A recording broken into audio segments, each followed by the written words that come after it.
El día de hoy vamos a entrevistar a la doctora Alma Lucía Cataño, que es mi madre, y pues hoy te vamos a hacer una serie de preguntas como respecto a tu carrera, tus estudios y más sobre todo a qué nos puedes aconsejar a nosotros como estudiantes de medicina en este primer semestre que estamos y todo lo que nos espera a lo largo de nuestra vida como médico y también como estudiantes de medicina. Ok, Entonces, primero que todo, pues te quiero preguntar que nos cuentes un poquito más de ti, como para que ellos también te conozcan, pues tu nombre, dónde naciste, eh, dónde estudiaste, en qué te especializaste y por qué, más o menos como un poquito por encima sobre ti. bueno, entonces soy Alma Lucía Cataño, eh, soy de Bogotá, soy médica de la Universidad Javeriana, me gradué hace muchísimos años, en el año 88, 14 de julio del 88. Imagínense cuánto llevo ya de médica. Cuando salí de la universidad, pues fueron 7 años de estudio, todo el tiempo en Bogotá, aunque hice una rotación de psiquiatría que nos mandaba a la universidad durante 4 meses en Ibagué. Entonces esa fue mi salida, y cuando en la universidad hacíamos el internado, podíamos elegir en dónde, de acuerdo a unas opciones que ellos nos daban. Entonces a mí me correspondió hacer internado en Duitama, que es un municipio boyacense, que tenía un hospital de primer y segundo nivel de complejidad.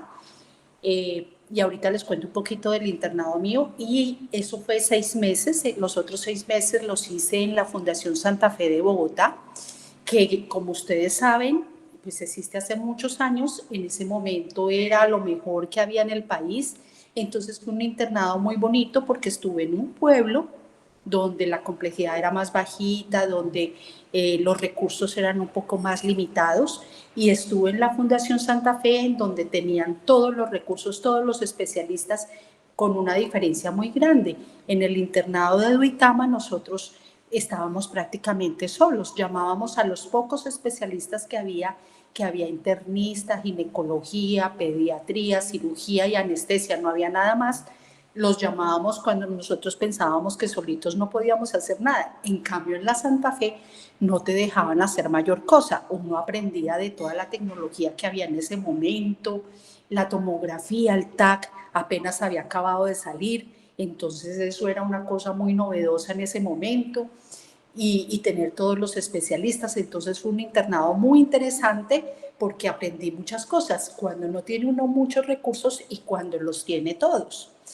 Ahí en el internado, como no nos dejaban hacer mucho, en la obstetricia, que era muy importante, me la pusieron a hacer en un hospital que se llama Kennedy, que es un hospital, como decir acá, el San Jorge, en donde se atendían 30, 40 partos en el día. Entonces, cuando yo terminé, esa fue una práctica buenísima para mí.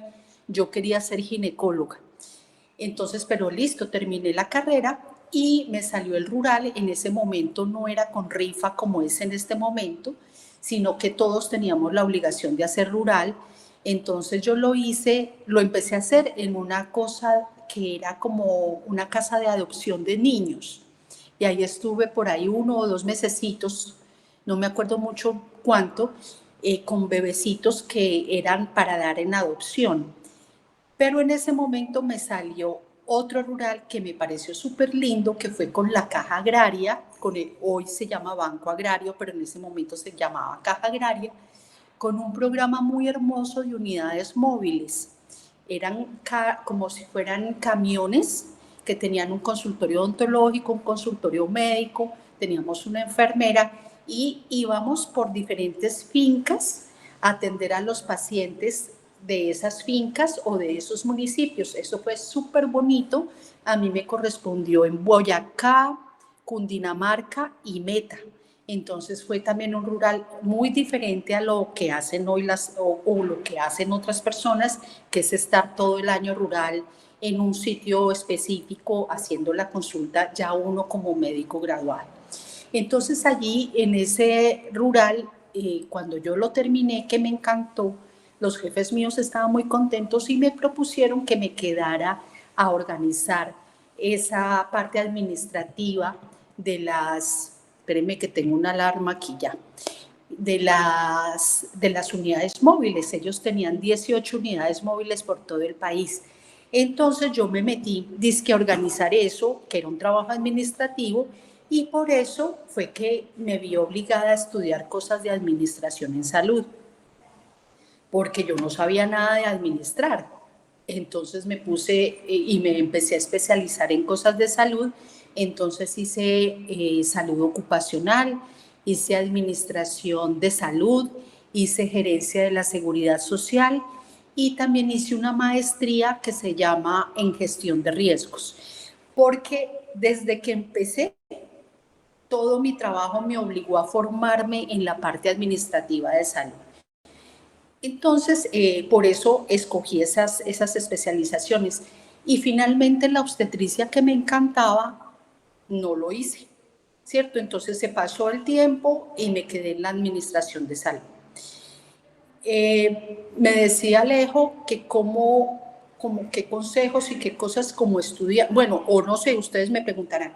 Eso es más o menos como un resumen de lo que he hecho en administración de salud. Ha sido pues una experiencia también muy, muy grande porque imagínense, me gradué en el 88 hasta ahorita, tengo mucha experiencia, he trabajado en muchas instituciones, desde cajas de compensación, trabajé aquí en Confamiliar 16 años, en la clínica Los Nevados, que es relativamente nueva, trabajé 8 años, me tocó todo el proyecto de creación de esa clínica y ahorita estoy en la clínica Central del Eje, la Central del Eje que queda como en el rompimiento para Cerritos, que es el edificio grande, redondo que hay ahí en ese rompoint de Mercasa, esa es la Central del Eje.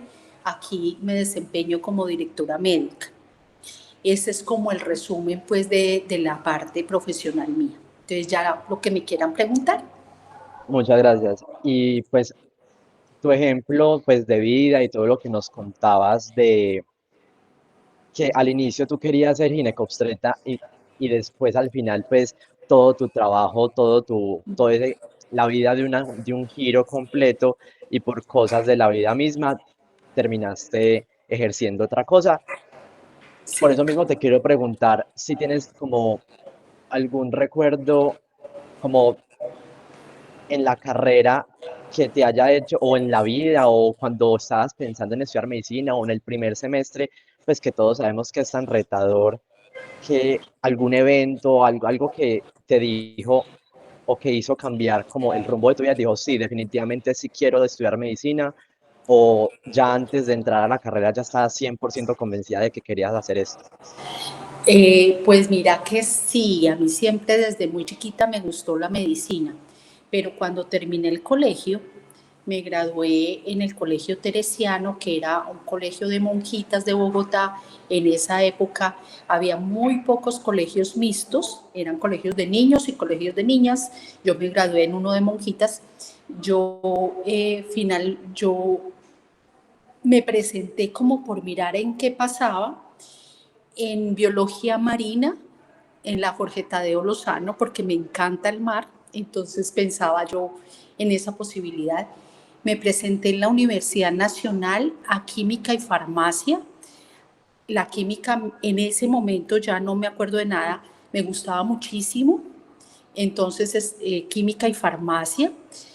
Yo me imaginaba en un laboratorio farmacéutico preparándome medicamentos, inventándome medicamentos, eso me gustaba mucho. Y en la Nacional pasé, fui la única mujer que pasó en ese semestre, pero me presenté a medicina y pasé. Entonces ahí empecé como a sopesar qué me gustaba más y entonces fue cuando empecé medicina en la Javeriana. Además que fue una bendición porque mi papá trabajaba en ese momento en Ecopetrol y la Javeriana, ustedes saben que es muy buena universidad, pero es muy costosa y Ecopetrol no, le pagaba a mi papá el 90% de mi matrícula. Por eso fue que yo pude estudiar en una universidad como esa, porque es que es muy difícil. Entonces esa fue una bendición para mí. Entonces, digamos que no hubo como un evento específico que me guiara a la carrera, siempre como ese gustico, además porque en la familia tenemos otros primos que yo era muy cercana a ellos, que estudiaban medicina en Medellín. Entonces yo siempre estaba como muy pendiente de ellos y de pronto eso fue lo que me orientó a que eligiera la medicina.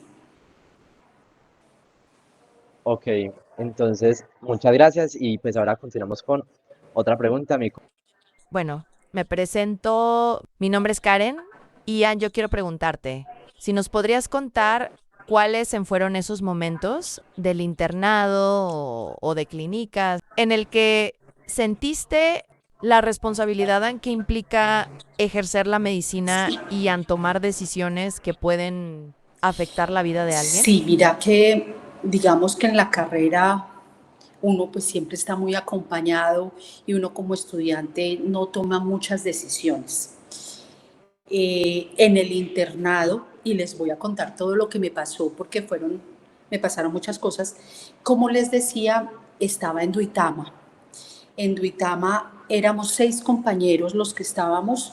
En el semestre hicimos como una rifa y así armamos como los grupos y yo me fui con 6 muy buenos compañeros, hoy todavía son amigos míos y los 6 dizque a manejar ese hospital. Y ustedes no se imaginan las angustias porque uno salir después de tener siempre un residente, un profesor pendiente de todo, enseñándote a ti, uno a hacerlo solo. Ya hoy el internado no es así, pero a mí me tocó así. Entonces a mí me tocó atender parto sola. Me gané el turno del 31 de diciembre, entonces esa noche llegaron quemados. No, muchas situaciones, pacientes intoxicados. Entonces nosotros felices porque era la goma de hacer las cosas, de uno, eso que tú dices, tomar ya decisiones, pero le daba a uno mucho susto.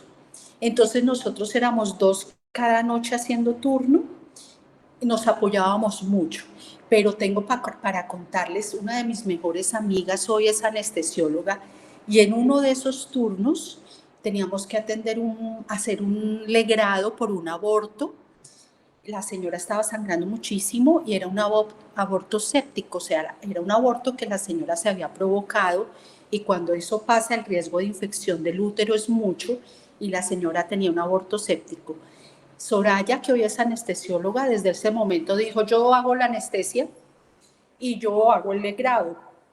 A mí me gustaba la obstetricia, ya les conté. Entonces yo empecé a hacer el legrado y cuando yo sentí, uno mete por el cuello del útero una cucharita que es filuda en el fondo y es larga y uno la mete por el cuello, pone un espéculo que es un aparato que amplía la vagina, uno mete la cucharita por el cuello del útero y empieza como a raspar el útero y va limpiando todo el útero.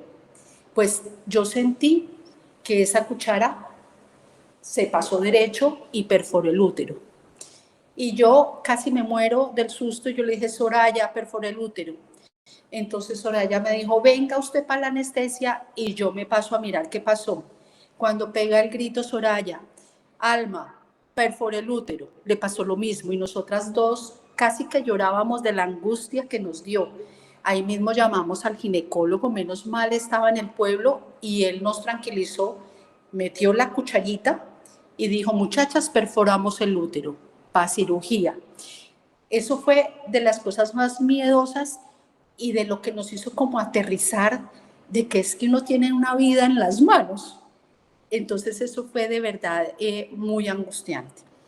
Pero también nos pasaron cosas muy divertidas con los pacientes en clínicas, me acuerdo muchísimo, en quinto semestre arranca uno una carrera que es muy linda, que se llama una materia, se llama semiología, y semiología son los síntomas, que es lo que cuenta el paciente que siente, y los signos, que es lo que el médico está identificando cuando examina a la persona, síntomas y signos.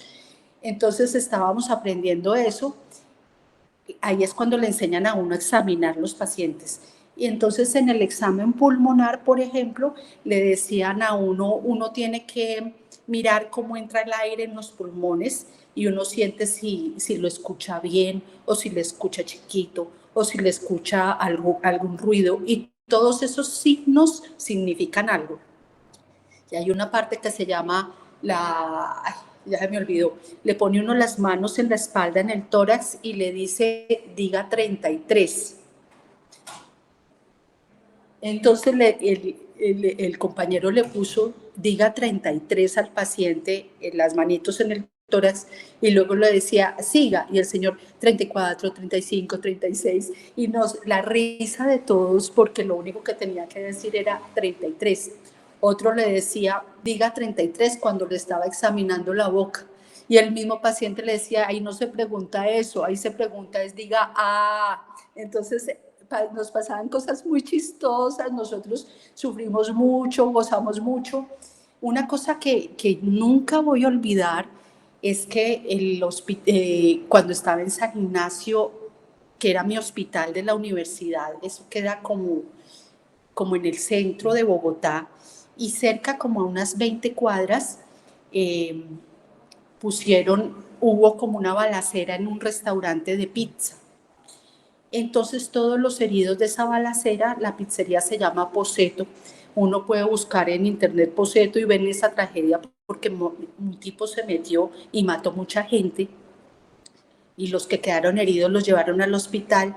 Imagínense que llegaron un poco de heridos y había que hacerles triaje, que triaje es la clasificación para saber el orden en el que uno atiende en caso de una emergencia a las personas. Por ejemplo, el triaje rojo, ya no hay nada que hacer, la persona está viva, pero está tan grave que no hay mayor cosa que ofrecerle, entonces uno sigue con otra clasificación donde uno sí puede hacer algo. Entonces pasó el neurocirujano clasificando los pacientes, este le hacemos, a este no le hacemos, a este le hacemos, a este no le hacemos, y uno de los que no hacemos era un hijo. Y el hijo, pues por supuesto, se murió. Cuando ese señor se dio cuenta que había dicho, que había clasificado a los heridos y al hijo había dicho que no hicieran nada por él, casi se muere. Entonces, uno durante toda la carrera vive cosas de todo, cosas divertidas, cosas muy dramáticas, cosas muy dolorosas, pero es una carrera hermosa. Digamos que otra cosa muy chévere de tomar la decisión en la Santa Fe, en el internado en la Santa Fe, yo me sentí muy bien porque los especialistas era distinto. Yo era solo una interna, pero llegaba el paciente de urgencias y yo podía ya solicitar, me acuerdo mucho un señor infartado y yo ordenándole las troponinas, ordenándole todas las enzimas cardíacas para mirar si estaba infartado, y cuando llegó el especialista me felicitó.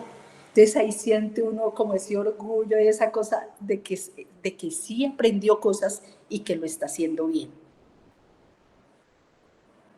Muchas gracias por compartirnos sus experiencias. En este momento, mi compañero John seguirá con la entrevista. Ok.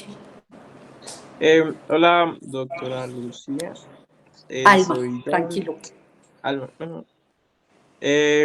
Para mí, algo que es bien inquietante es los sacrificios. Desde que empiezas a estudiar hasta que estás en el internado y sigues dentro del mundo médico. ¿Cuáles crees que son esos sacrificios personales que un médico debe cumplir para primero ser un estudiante exitoso, un interno exitoso, residente exitoso y un médico exitoso? Pues, ¿qué te cuento, John? Yo creo que sí hay muchos sacrificios, pero si uno tiene, esta carrera es de vocaciones que le gusta y que uno se entrega a ella. Entonces uno sí deja de hacer muchas cosas que le gustan, pero está finalmente luchando por lo que quiere hacer de su vida, que es ser médico y ser un buen médico. Entonces finalmente no son tan sacrificios, pero digamos que sí. Yo los veo, por ejemplo, a ustedes estudiando tanto, ¿cierto? Hay otras carreras con un nivel de exigencia mucho menor en esa carga académica y en esa dedicación que tienen que tener ustedes para el estudio, de horas de estudio. Entonces, digamos que uno sacrifica esos momentos de ocio, de compartir con la misma familia, con otros amigos. Yo creo que ese es un sacrificio muy grande. Nuestra carrera es muy larga. Mira que ahí nosotros estudiamos 7 años prácticamente, ¿cierto?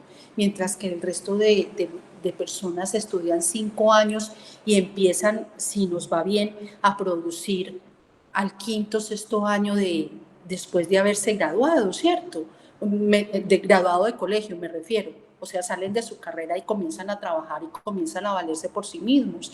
En la medicina no, porque ustedes son 7 años de estudio, el rural, que en el rural ya nos pagan, pero pagan poquito, y luego si se quieren especializar, pues hay que dedicarse a estudiar, entonces uno vive dependiendo de la familia mucho más tiempo que el resto de profesiones. Eso de alguna manera también es un sacrificio. A veces nuestras familias no tienen esa posibilidad y nos toca a nosotros hacer los esfuerzos individuales para poder lograr ese sueño de pronto de ser especialista. Entonces yo creo que es como ese tipo de cosas. Yo creo que es como eso, de tiempo con las personas que uno quiere, ¿cierto? De inversión económica. Es como eso lo que uno hace, porque es que si uno tiene esta vocación, pues no hay otras cosas, ¿cierto? Lo veo yo así. Listo, pero ¿realmente valió la pena, o sea, vale la pena todo ese sacrificio? Yo creo que sí, esta carrera es preciosa. Esta carrera trae muchas satisfacciones. A veces en este momento, por ejemplo, el sistema de salud está un poco difícil.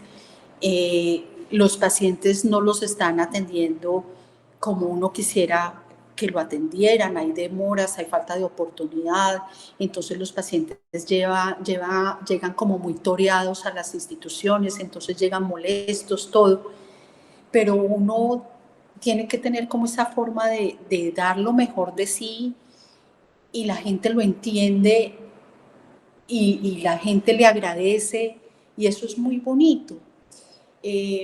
A mí que me gustaba tanto la obstetricia, atender un parto, eso es una cosa hermosa. Esa satisfacción, yo creo que ninguna otra carrera te da esa posibilidad de sentirte tan contento con lo que haces, de salvar una vida. Eso es muy bonito, eso de verdad que vale la pena. Yo también pienso desde el lado económico.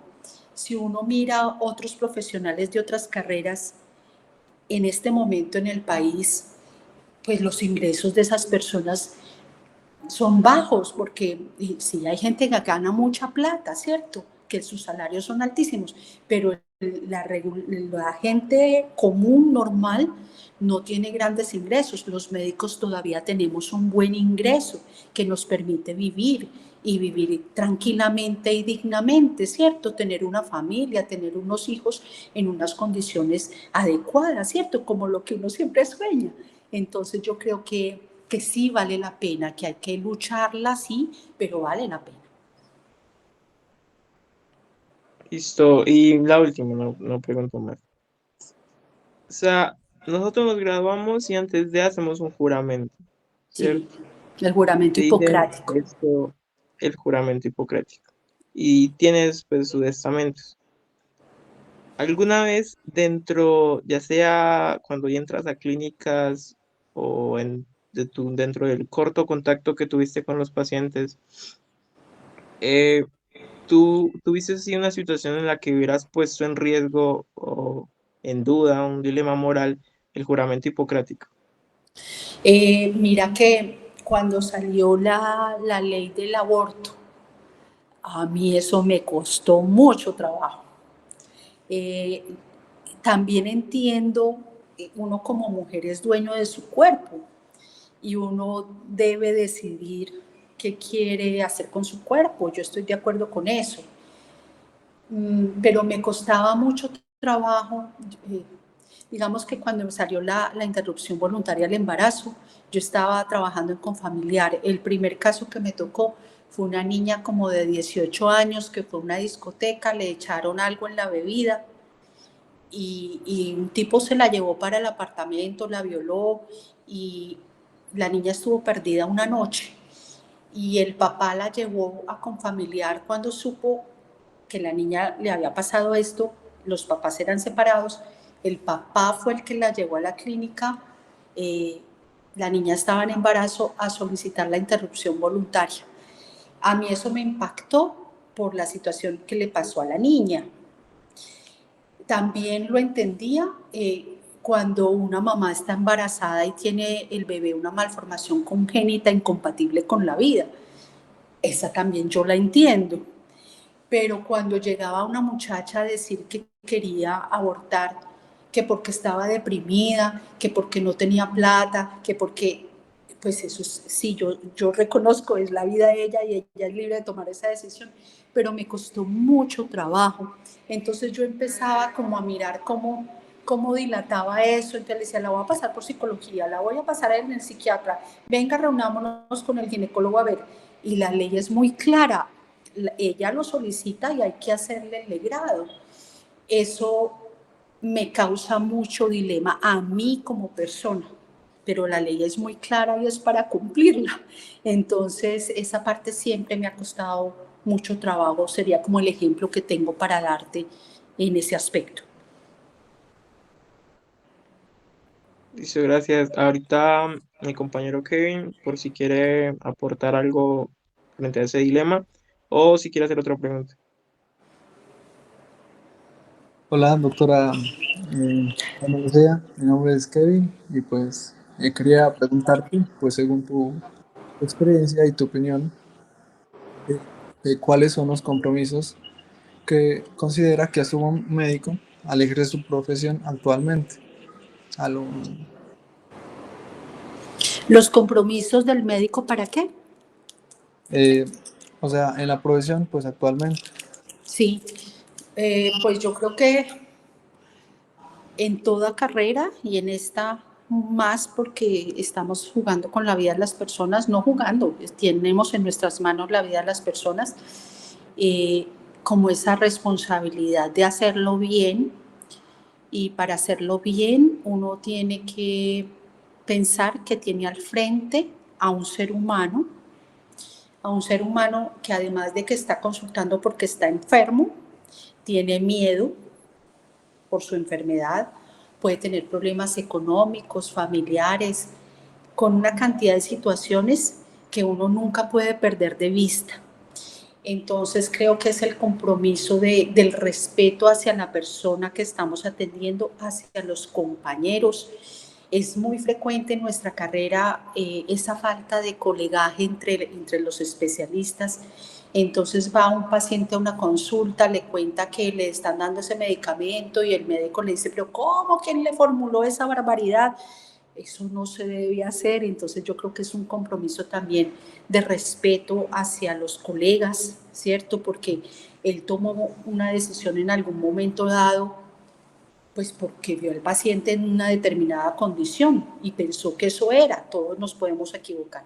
Entonces, digamos que el respeto hacia la persona, el respeto hacia los compañeros, hacia los colegas, la responsabilidad de mantenerse actualizado, ¿cierto? Porque uno tiene que estudiar todo el tiempo, uno no puede desactualizarse. El manejo de las patologías de la diabetes, por ejemplo, cada rato sacan insulinas nuevas, sacan medicamentos nuevos, entonces uno tiene que estar actualizado. Es increíble, a mí es una cosa que me cuesta mucho trabajo. ¿Cómo es posible que si yo trabajo, por ejemplo, en un servicio de urgencias, no sepa reanimar un paciente de forma adecuada? Tiene que ser, así yo lo vea de vez en cuando. Entonces es ese compromiso con el estudio permanente, con hacerlo bien siempre, con la escucha atenta al paciente, con el buen trato al paciente, con el buen trato y el compañerismo entre nosotros, los profesionales de salud. Pienso que eso es como lo más importante y con nosotros mismos, ese compromiso de cuidarnos, de las medidas de bioseguridad para que no adquiramos infecciones, para que no llevemos infecciones a la casa. Son muchos compromisos, pero por supuesto que principalmente con ese paciente que estamos atendiendo, el respeto. Muchísimas gracias. Pues también tengo otra pregunta que sería, ¿cree que los médicos jóvenes están preparados para enfrentar las presiones y las responsabilidades que implica ejercer la profesión? Ay, yo creo que no es por ser joven, sino como por el grado como de madurez. Yo en estos años que me ha tocado manejar tantos profesionales, encuentro problemas tanto en adultos como en jóvenes. En adultos me refiero a personas mayores. Hay personas mayores que se adaptan muy bien a lo que hoy pasa, al uso de sistemas de información, al buen trato a los usuarios, pero también hay personas viejas que no toleran nada, que son los semidioses, ¿cierto? Porque el reconocimiento de los médicos siempre ha sido muy alto en la sociedad. Ahorita está más normal, ¿cierto? Pero en esa época que yo estudié, nosotros les decíamos, los especialistas eran vacas sagradas, eran intocables, no se les podía decir nada, regañaban a los pacientes, a las familias, y eso se sigue viendo. En los jóvenes creo que la actitud hacia el paciente es mucho mejor, es más tranquila, es más cordial, es más cercana. Pero también hay unos que tienen dificultades. Entonces yo creo que no está tanto en la edad, sino como en esa madurez de cada persona, en ese ser de cada persona. Siento yo que es lo que, o es lo que yo creo haber visto en este tiempo. Muchísimas gracias. Sí, me encantó lo que tú dijiste y pues le doy la palabra a mi compañera Saya, pues, para lo que te quiero preguntar. Hola, mucho gusto, mi nombre es Saya. Hola. Mi pregunta es, ¿qué consejo nos daría sobre cómo tratar a un paciente? Yo creo que primero pensar en qué puedo ser yo. Hoy estoy yo sentada aquí hablando con ustedes. Mañana, con toda seguridad, porque es el ciclo natural de la vida, voy a estar hospitalizada, voy a estar pues en consulta, ya he estado. Entonces siempre pensar que lo que yo quiero, debo darle al paciente y a la familia lo que yo quiero recibir cuando sea paciente, ¿cierto? Que es un trato cálido, no melcochudo, no de mi amor, gordita, viejito, no, pero sí don José, doña Teresa, ¿cierto? Con mucho respeto, con afecto, que tampoco es de ser empalagoso, sino de ser más bien considerado, respetuoso, escuchar siempre. Hay profesionales que no dejan hablar al paciente, escucharlos. El paciente le está contando a uno todo, lo que le está dando el diagnóstico, si uno lo escucha con atención y luego completa eso con un examen físico, así es que diagnostica uno. Entonces, escucharlo para no cometer errores, explicarle lo que le va a hacer. Con mi primera hija, con Valentina, yo tuve una amenaza de parto prematuro, más que de aborto, y me pusieron un medicamento que se llama sulfato de magnesio. Ese bendito sulfato le produce a uno un calor que uno siente que se está quemando por dentro. A mí nadie me dijo nada y yo era muerta del susto porque yo tampoco sabía que ese medicamento producía ese efecto. Al paciente hay que explicarle, imagínense uno, yo decía, me estoy quemando, ¿qué me está pasando? Entonces, cuando ya el médico por fin me explicó que ese era un efecto normal del sulfato de magnesio, si uno sabe, hay que explicarle al paciente lo que le va a hacer, los riesgos que puede tener, hay que aclararle las dudas. Si uno le da información al paciente, se evita tantos problemas. Entonces yo diría que es tratar al paciente como quiere uno, que lo traten a uno o a alguien que uno quiera mucho, ¿cierto? Ante todo el respeto, la cordialidad. Yo diría que es como eso. Listo, muchas gracias. No. Y dentro de todo, pues agradecerte mucho por las palabras, por los consejos, por las experiencias que nos compartiste el día de hoy. Siento que todos, hablo por todos acá, que salimos como más esperanzados de lo que nos espera como médicos.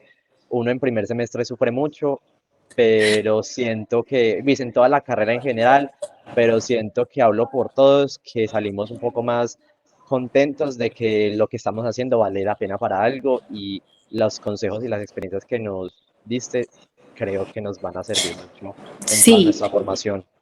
vean, bueno, yo no sé si ustedes son creyentes, pero yo sí, entréguenle todo a Dios, que los ilumine, que los guíe, que les dé paciencia, que les dé tolerancia, quieran lo que están haciendo, la carrera como estudiante, los primeros 5 años, que son las básicas, son muy duros, ¿cierto? Porque es de estudiar mucho, pero se van a acordar de mí cuando arranquen la clínica. La clínica es hermosa, le da a uno mucho susto, muchas cosas, pero uno escogió la carrera para hacer la clínica, ¿cierto? Entonces, disfrútenla mucho.